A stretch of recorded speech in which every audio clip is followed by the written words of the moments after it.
So the channel has recently hit 100,000 subscribers, and I figured a good way to celebrate that would be doing a question and answer thing. But instead of just reading them myself, I've decided to ask my lovely girlfriend to ask me the questions instead. And then I've got actually someone to talk to instead of sitting in the room talking to myself like I usually do. Should we get started with the first question? Yes, that sounds like a good idea. Okay. Good way to start.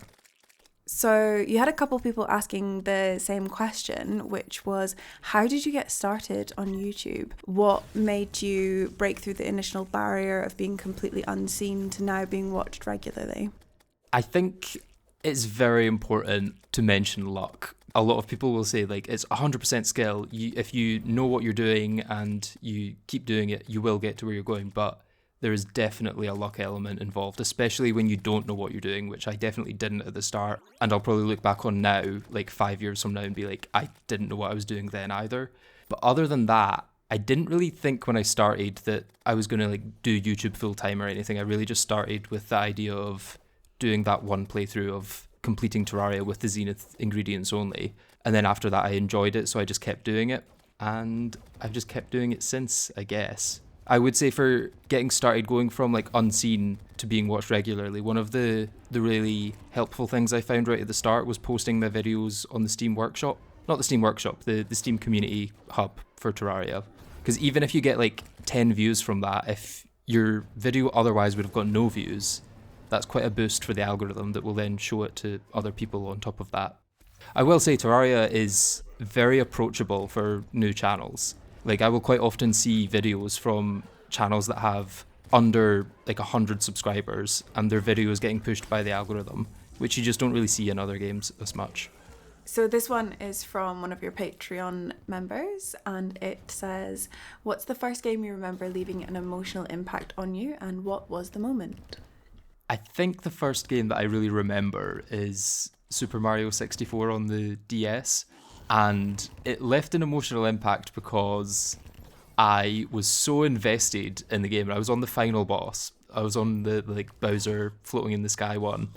And I was playing in the car, and we'd like stopped to like go to the shops or something. And I got back into the car because the game was paused. And then I didn't put my seatbelt back on, and I just started playing straight away. And then like 10 minutes later, my parents realised that I didn't have my seatbelt on. So that was a stupid thing to do that got me in trouble with my parents. But I really enjoyed the game, probably too much, which is what led to that. That was quite a stressful memory, I guess. So that's probably why I remember it, because I have a terrible memory otherwise. This is another one from Patreon. It says, have you always been a fan of long, tedious grinds, either in other games or previous jobs? I'm wondering where you got all your transferable patience to play Skyblocks. Definitely not in previous jobs, but I guess maybe in other games. If I'm playing a game a lot of the time, I'll try and 100% it, even if you can complete the game in less time. Like when I was talking about the Mario 64 one, I would try and get like all the stars rather than just beating the final boss.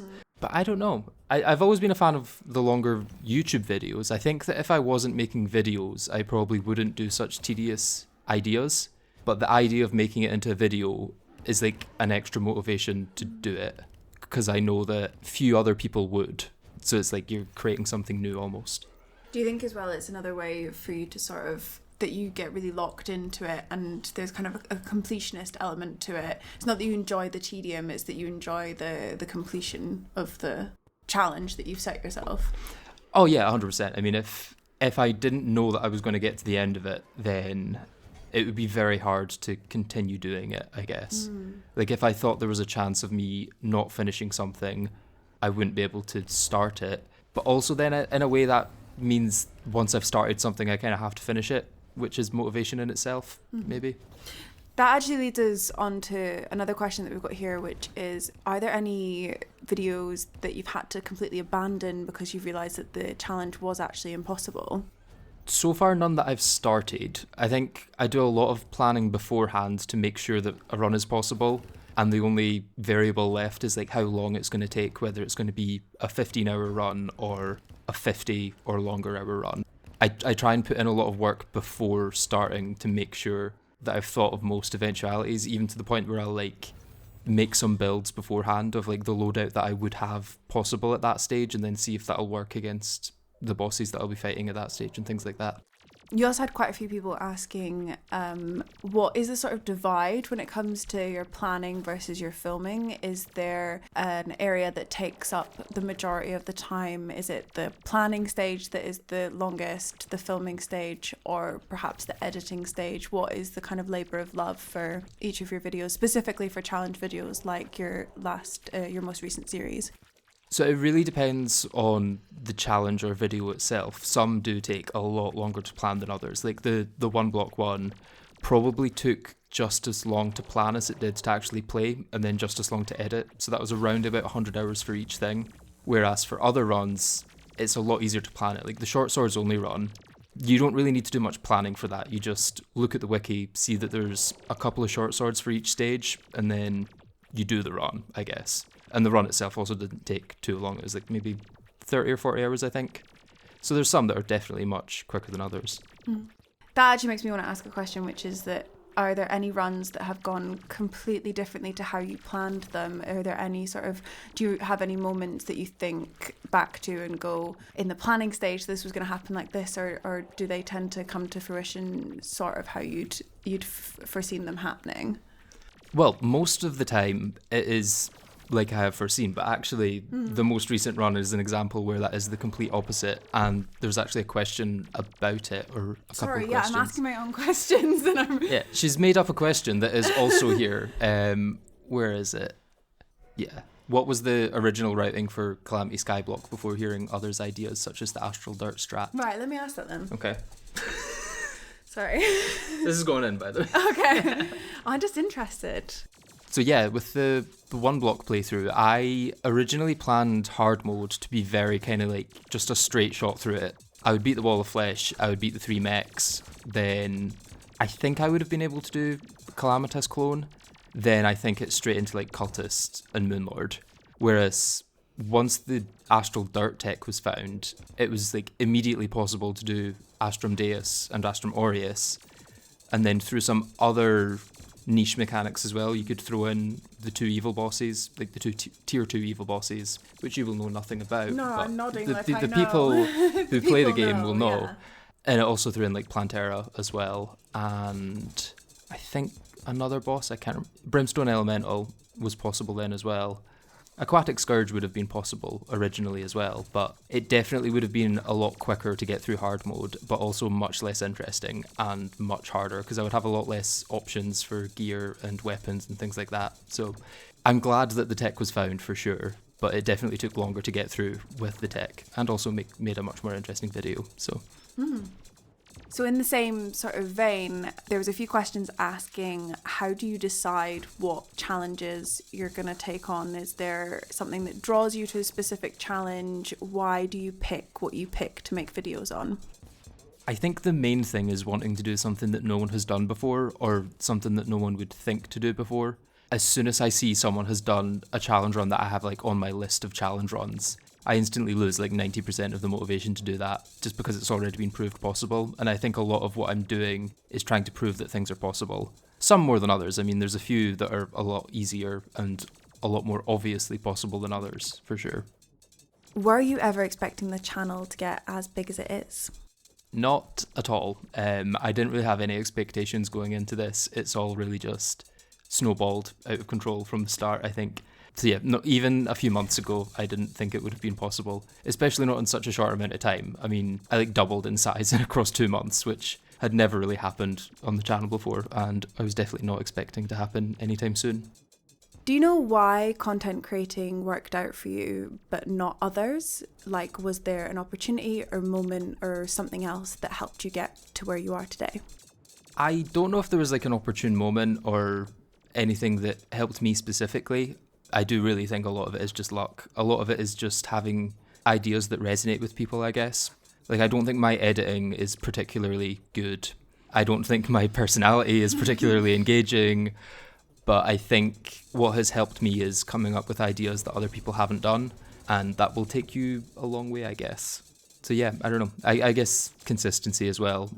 Even if you're not able to upload once a week, if you keep at it for like a few years, even if you're uploading every 2 months, I guess if there's like a 1% chance of a video taking off, you have to upload 100 videos before you've got a really good chance of that happening. I think it's also, if I may, I think it's also a little bit about being bold enough to put something out that no one will see, because no one starts with a built-in audience. You have to put out things that are potentially going to get very few views in order to then keep honing your craft and making something that you're really proud of, or something that you've enjoyed creating or enjoy, the effect of. I guess it's about being bold enough to try and potentially fail. No, yeah, I think that makes a lot of sense. I think a lot of people don't start something because they're scared of it not being good enough or scared of failure. But whenever you're starting something new, you kind of have to start with failure and then build your way up from that. You're never going to start something new and be like a professional at it straight away. So why bother trying to be? 100%. I think a really interesting follow-on from that would be a question that asks, if you could instantly have a second channel that was as big as this one, what would the content of that channel be? That's an interesting question. And I think the first thing that comes to mind is something to do with Minecraft mod pack creation, like doing devlogs for a mod pack or things like that. Because I've been interested in that for quite a few years, and I've never really done anything about it on YouTube, I guess, which is weird because most of the time when I have a hobby, I will make YouTube videos about that hobby. So I don't know why I haven't done that yet. I guess maybe it's just less transferable to videos. But it'd be interesting to find a way to do that and make it engaging as a topic. Because it is, I don't think there's many people that have done it, I guess.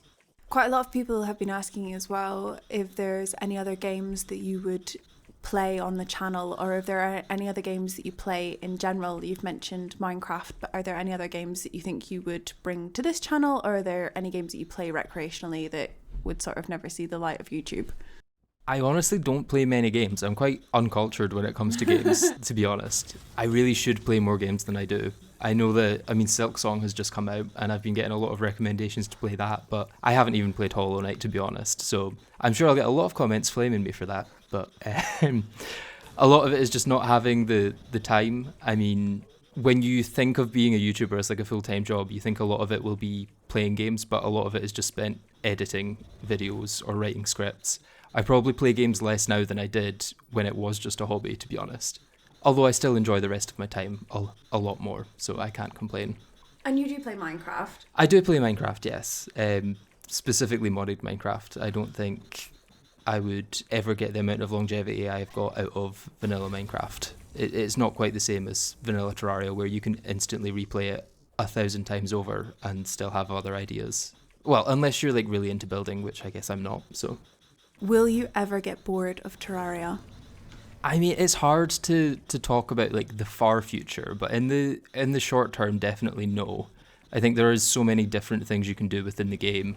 It's probably the most replayable game I've ever played, just because there's so much content within it that you can then approach in different ways.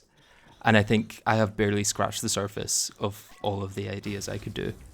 But yeah, in the long run, maybe after like 5 years potentially, I might also just become more interested in other things and not be bored of Terraria necessarily, but just be more interested in something else. I kind of just said that twice. It's okay.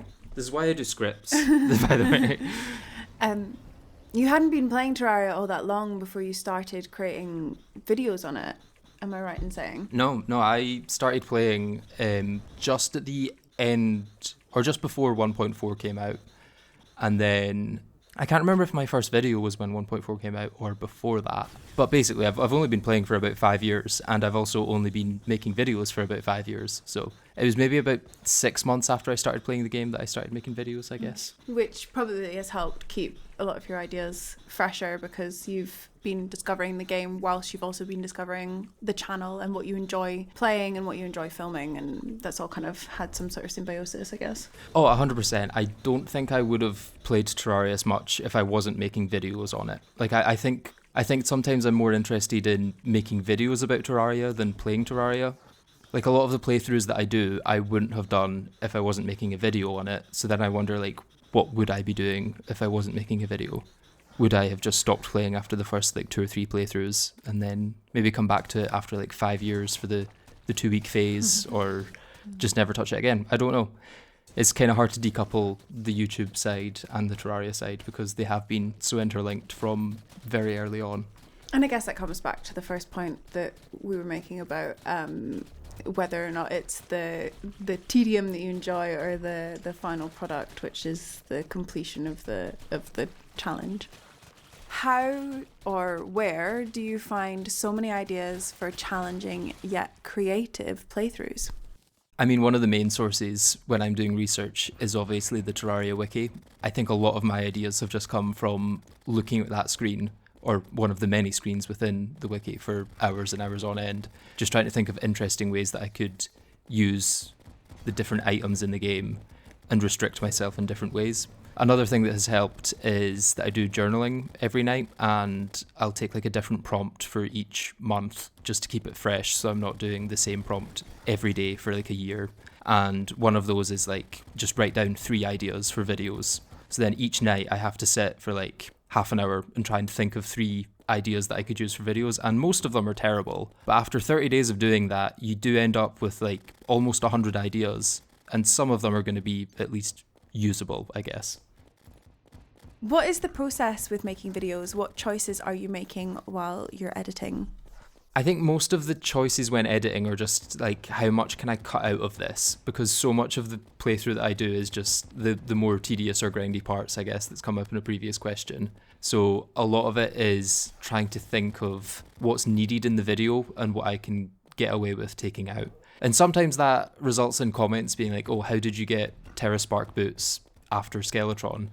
And like, I just don't want to put in the 5 hours of me doing fishing to get all the components for that, because I don't think it is necessary in a video that's not about TerraSpark boots, it's about something else entirely.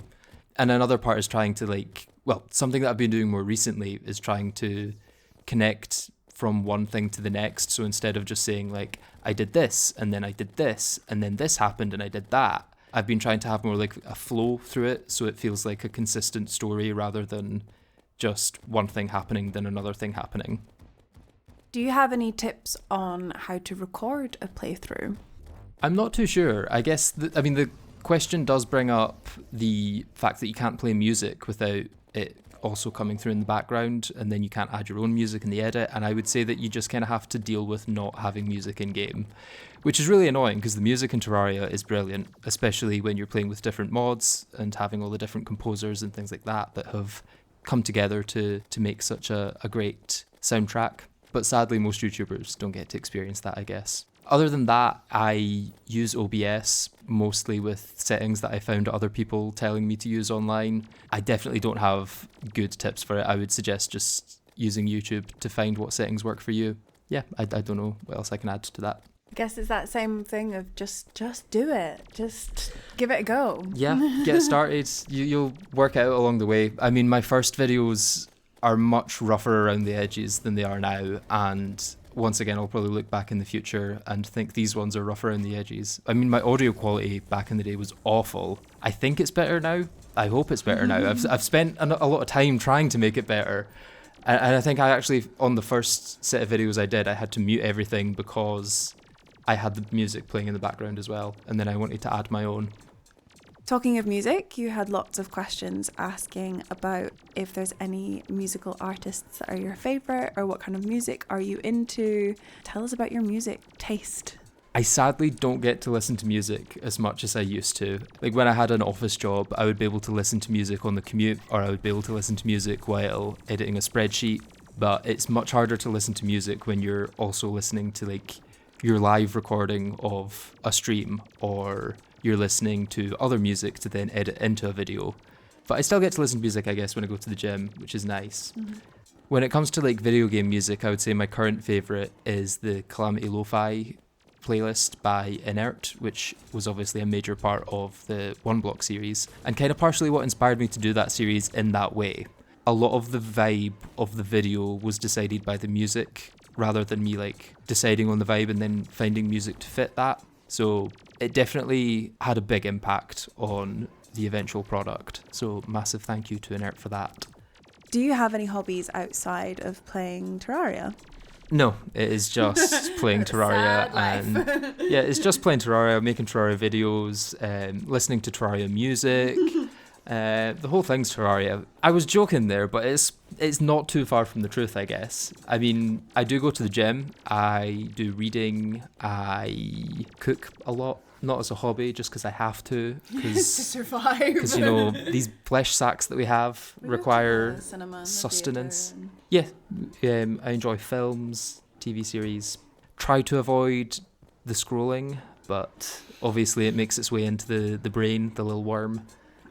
Burrows in there and takes up the occasional 3 or 4 hours. Do you ever feel burnout? And if so, how do you handle that? I think I do, but probably not as intensely as other people have in the past. Maybe that's just... in all of human history. Yeah, in all of human history, I think I've probably not had it the worst when it comes to burnout. Yeah. Which is very humble of me to say, I think. Can we do that again? I don't know, I think that's perfect. Okay, cool. Yeah. Right, how do I deal with burnout? Yeah, I definitely deal with burnout to a degree, but I think I've been quite lucky so far in that it hasn't been a very large amount of burnout. There's been moments though, there's a time after Shimmerblock where it hadn't been performing as well as I'd hoped, and I took like maybe 5 months off of just not playing for a while and not recording anything. But then eventually the first episode kind of did take off and it encouraged me to come back. Do you think that the type of burnout that you experience is different, sort of more or less intense than it would be working, say, like an office job like you were before YouTube? And how is it different to handle than potentially sort of more straightforward burnout? Oh, it's definitely different to like office job burnout. I mean, I felt so much more burnout working in an office job than I have ever felt doing YouTube. I guess the type of burnout that I feel these days is more like a creative burnout rather than I've just been working for 4 hours a week on something that I have no desire to do kind of burnout. And I would say the creative burnout is definitely better, although also still hard to deal with. In terms of how I deal with it though, I guess I don't know. I think trying to focus on other stuff is probably a good way of doing it, and then like eventually you'll maybe come back to it. But also maybe that's bad advice and you should just power through and get through it. I don't know. I'm not a therapist, so maybe speak to one of them. And you do tend to have quite a few videos sort of percolating all at the same time, so you can jump between different ideas, which I don't know if that is helpful or like so much worse. Yeah, I think it is helpful. If I'm really burnt out on one project, I can move over to another one. A lot of the time I'll have one video that I'm scripting while I'm also recording another and editing another maybe. So if I get burnt out on the one I'm editing, I can then move over to scripting or move over to playing, and that really works until I've got 3 videos that I'm at the editing stage of and I do not want to do any of them. So there's definitely pros and cons to that approach, I guess. It works in the short term, but in the long term, you do just kind of need to get on with that thing you don't want to do sometimes. How do you stop yourself from cheating in situations like when you come across a boss that's really difficult and you think, I just don't have time for this? Are you ever tempted to reach for a cheat sheet, or do you sort of think, no, I've got to power through? It kind of just doesn't register as an option in my brain. I think when I'm in a situation like that, it would feel like I would be lying if I then used some kind of cheat to get through it or diminish the challenge in any way. I guess I don't see the point in making a video about a challenge if you then cheat your way through the challenge in a way. Like, it would feel like you're lying to your audience, which I'm not a fan of. He won't even cheat a little bit at Monopoly, which everyone does. That's true. I am... No, I definitely am a stickler for the rules, to the point that it has probably caused arguments in things like Monopoly, because there's sometimes situations where it would be more fun to not stick to the rules. Like if your little cousin has just gone out of Monopoly and they're bankrupt and everyone's like, oh, we should just give them some money so they can keep playing. Like, yeah, they would maybe enjoy it more if they were allowed to keep playing, but that's not what the rules say. You're bankrupt. Crush their spirit, you know? They have to learn. They have to learn what happens when they go bankrupt. I guess off the back of that as well, just an interesting point for me is, do you think that you would ever do sort of shortcuts and workarounds if you weren't filming, or is it sort of you're a purist when it comes to things like that? I think recording definitely does have an impact on how I would play the game, and maybe I would use more shortcuts, but I wouldn't probably use cheats, I guess. Yeah, like there's some glitches that I don't use, like the crystal shard thing where you can get an infinite amount of crystal shards if you hammer blocks in a certain way. Like maybe I would do that if I was playing without recording, but I'm not entirely sure. I at least wouldn't do it for a YouTube video because it would then feel like I'm lying to my audience in a way. What is your favourite absurd progression skip that you've had across all of your series? Do you have one?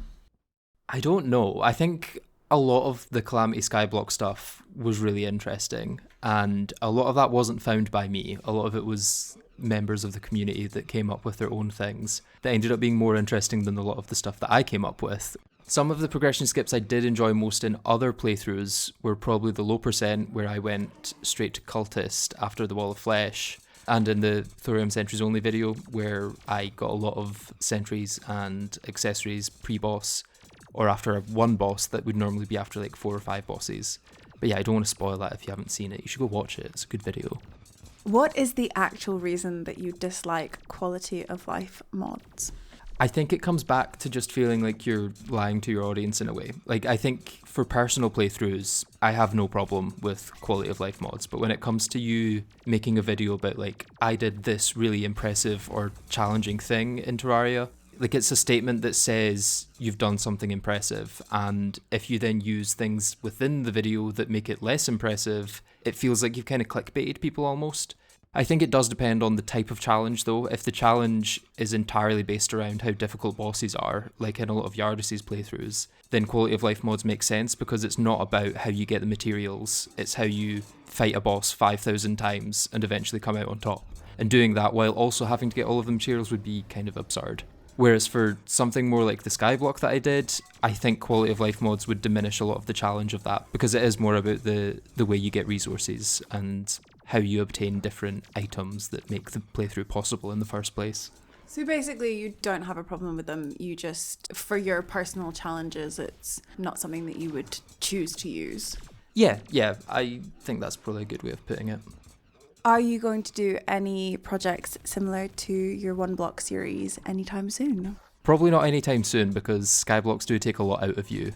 A lot of it is just grinding for like 100 hours, and after that you kind of need a break before going on to your next one, I guess. I am researching different ones though to see what would be possible, and when 1.4.5 comes out, it's going to be interesting to see what the official Skyblock seed looks like, see what their interpretation of it is, I guess. What has been your favourite challenge that you've completed so far? Probably the Calamity Low Percent, but I don't know if that's because it's my favourite challenge or because it's my favourite video, because I put a lot more effort into that video than I put into most of my videos, but it also then took a lot more energy and time to make that probably also led to some burnout after I finished it. But yeah, as a playthrough it was quite enjoyable as well though, because I had to fight bosses with incredibly under-tiered gear. Like fighting one of the final bosses of hard mode as the first boss of hard mode was quite difficult, but then has also made the Lunatic Cultist so much easier in every subsequent playthrough that I've done. So it's had its benefits in the long run, for sure. And in the same vein, what is your least favourite playthrough or challenge that you've completed? My least favourite is almost definitely the no item pickups run. That took like 7 months of me taking a break from and coming back to actually get finished. And I wasn't even sure if I was going to finish it at one point just because it was so awful. I really would not recommend anyone does that. I think I would recommend every other challenge I've done to people to play because they were actually enjoyable even though they were very difficult. But I would say the no item pickups one wasn't even that difficult. It was just annoying and boring and tedious. So don't do that. So your profile picture and I guess your channel emblem is the Blue Star Fury, or a Blue Star Fury? Yes, a Blue Star Fury, I guess. What made you choose that specific weapon? I mainly just had finished my first video and didn't have a channel logo yet, so I figured I'd throw something together and used my favourite weapon from that playthrough that I did. So it really was just like a last minute thing that has then kind of stuck over the years. Yeah, all it was using the Frostbrand's colours to recolor the Star Fury, because those were like two of my favourite weapons at the time. And the Star Fury still is one of my favourite weapons, to be fair. So I think it's worked well enough. I think it's cool. Yeah, yeah. What is your opinion on class balance in Terraria? I think for the most part, they're all well balanced between each other, but the balancing within the classes is sometimes a bit off. Like Mage especially has a lot of parts of progression where it's just objectively bad, or I should say objectively worse than the other classes. Like especially pre-boss, the amount of weapon options that you've got for Mage that are actually viable are incredibly low. But then later on it gets the most weapon variety of all the classes once you're in like late hard mode and things like that. I would say that melee definitely suffers at certain points from being mage without mana, which I would probably change if I had the ability, but do not. I think melee is definitely more interesting when it's closer range, because you've got the high defense to do it anyway, so why not, I guess. And then Summoner, it was poorly balanced for a while, but then 1.4 came out, added whips, and added a lot of more minions, and it's just so much better now. And it'll probably be even better after the next update, because even more weapons are getting added. Ranger is just the kind of basic one that it always does the job pretty good, to be honest.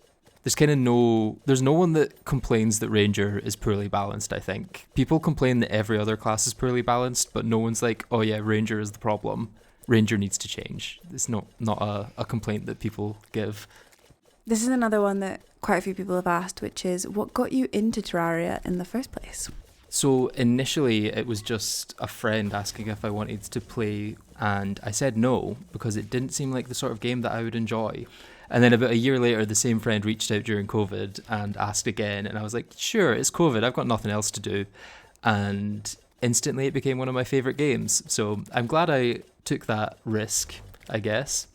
Then a few months after that, I started making videos. So yeah, it was quite quick once it started, I guess. Personal question from me again. Is it Terraria or Terraria? That depends on whether you're American or British, I think. I think in Britain it's Terraria, and in America it's Terraria. What do you prefer? Well, because I'm from Britain, I prefer Terraria. Like, it just makes more sense to me to be Terraria rather than Terraria. What would make more sense to you? Terraria. But I feel like Terraria is kind of hard to say. Whenever I speak about it, people are like, what? But Terraria is no better, I guess. Yeah, well, I think like the root of the word is like terra, which means like earth, I guess, in Terraria. Greek or something. So you wouldn't say terrae, you would say terra. So Terraria, not Terraria. He said it. Mic dropped.